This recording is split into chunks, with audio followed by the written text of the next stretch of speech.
ay magbalot ng bawat mangga.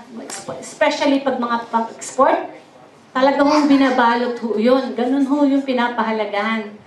Sometimes po may mga bagay, yung meditation of the word is very important, na gaya po sinabi ni Pastor. Kasi sa kabila ng maraming mga insekto na nagpapaikot sa atin para masira yung bungang yon, kailangan natin yung salita ng Panginoon, i-meditate natin araw at gabi. Amen? Tandaan niyo ho? I-meditate natin yung Word of God para yun magiging perfect. Kasi maraming insekto para masisira yung bunga na yon. Pero siguraduhin natin ngayong gabi na yung bunga na ibinigay ng Panginoon sa atin ay hindi magkaroon ng insekto, problema. Diba? Insekto yun mga problema, pagkautang, mga nasisira, nawawala yung joy, nawawala yung faith, nawawala yung peace. Mga insekto yun na gustong sirain yung fruit na ibinigay ng Panginoon sa atin. Pero hindi natin makaya yun sa ating sarili, kundi sa biyaya ng Panginoon. Amen? Kaya si Lord pa rin siya pa rin yung beginning and the end of our life, siya pa rin yung pinaka-source. Puri ng Panginoon sa message ng Panginoon ngayong gabi. Palakpakan ho natin ang Panginoon. Hallelujah!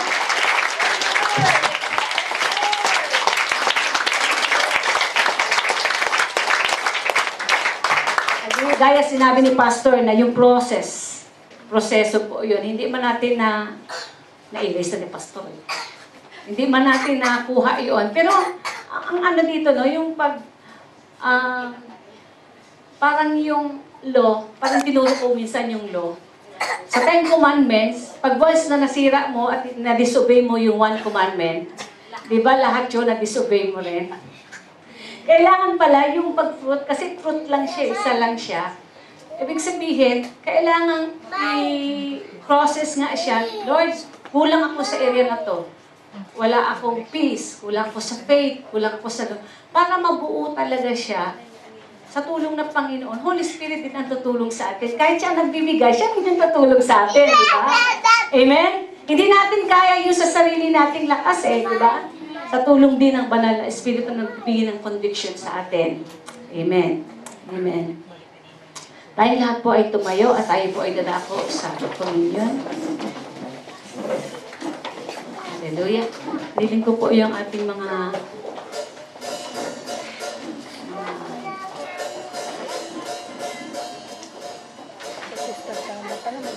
Hallelujah.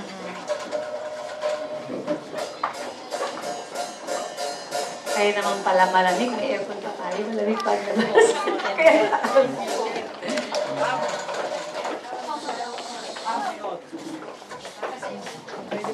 Yung nasa labas na yan ay mga Hebrew para sa inyong mga amo, yung libro. Pero yung CDs ay mayroong Hebrew, may Tagalog yan, at mayroong English. So, ibibili mo lang siya. Yung dyan sa likod. Tapos kung papanood ka, ipapanood nyo rin sa inyong employer kung anong resulta po, kung anong resulta ng librong yan. Si Abby nga kanina, nagbasa na siya nung ano na yan, yung libro. Ang libro na yan, that is the prophecy sa Old Testament na fulfillment kay Jesus Christ.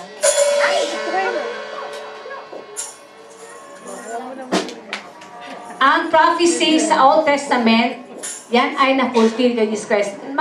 Pinapakita niya talaga yung prophecy ng Old Testament na na-fulfill. Nabigyan ko yung aking reliever ng ganyan. Ang sabi noong kanyang amo na rabay, sabi niya, I know already it, sabi niya, Angie, sabi niya. Kasi pag binasa ko yan, siguradong aalis ako sa pagiging rabay ko. I'm sure, Pastor, alam niya yun, na totoo. Alam nila, mga rabay, alam nila yung mga religious na totoong may Jesus. Pero binulagan lang sila at nagbubulag-bulagan ho sila. Kaya ngayon yun sabi niya I know it already, what is inside, sabi niya. Dahil alam ko, pag binasa ko yan, aalis na ako sa pagiging rabay ko. So, ibig sabihin, iniiwas talaga nila na magbasa ng ganon. Kasi talagang mabubuksan ang kanilang kaisipan. Alam nila yun eh. Sila mismo. Kasi alam nila yung Old Testament. Binabasa nila yung prophecy. At alam nilang si Jesus Christ yun. Ano? Purihin ang Panginoon. Dahil totoo yung pinaglilingkuran natin. Amen? Totoo yung pinaglilingkuran natin. Sila alam nila, pero nagbubulagan sila. Tayo ay gising. Tayo ay mulat ang ating mga mata. Nakikita natin ang kapangyarihan ng Panginoon. Hallelujah. At pinaniniwalaan natin yun. Hallelujah. Kaya nga po, sabi ni Jesus na kailangan, ang kanyang one time ng Passover ay nagkaroon siya ng Last Supper sa mga disciples niya. At doon ay, alam niya na siya ay mamamatay. At siya ay mapapako sa krus. Pero, bago pa man di siya namatay, ay naghabilin na siya. Sabi niya na palagian ninyong alalahanin ang tinapay na ito na nagsimbolo ng kanyang katawan. At ang saro na nagsisimbolo, saro ng wine na nagsisimbolo ng kanyang banal na dugo. Kaya hindi natin pwedeng kalimutan ang communion dahil ito lamang ang nagpapaalaala sa atin sa ginawa ng Panginoon sa krus ng Kalbaryo. Dahil kung wala sa tigis ng dugo ng ating Panginoong Hesus, walang kahugasan, walang paglilinis ng ating sarili, kundi sa banal ng dugo ng ating Panginoong Hesus. Hindi natin kayang ma-avail yung fruit of the Spirit kung wala ang ginawa ng Panginoong Hesus sa krus ng Kalbaryo. Hindi magiging ganap na matatanggap natin ang fruit of the Spirit kung wala rin ginawa ang Panginoon sa krus ng Kalbaryo. Kaya maraming salamat sa Panginoon sa ginawa niya. Krus ng Kalbaryo. At ngayong gabi ay ating alalahanin ang kanyang pagkamatay. Hallelujah.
Salamat po sa iyong bugtong na anak na si Jesus.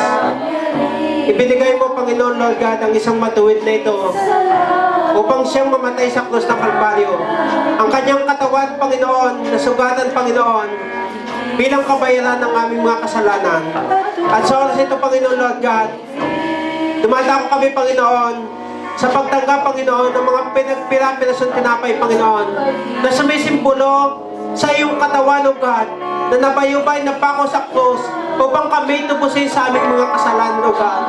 Lord, kami po ay nagpapasalamat, Panginoon, na ikaw, Panginoon Lord God, hallelujah, ang siyang namatay, Panginoon, sa halip na kami tinubos mo sa aming mga kasalanan. At ngayon nga, Panginoon Lord God, Pinalampas mo sa aming Panginoon ang lahat ng salo.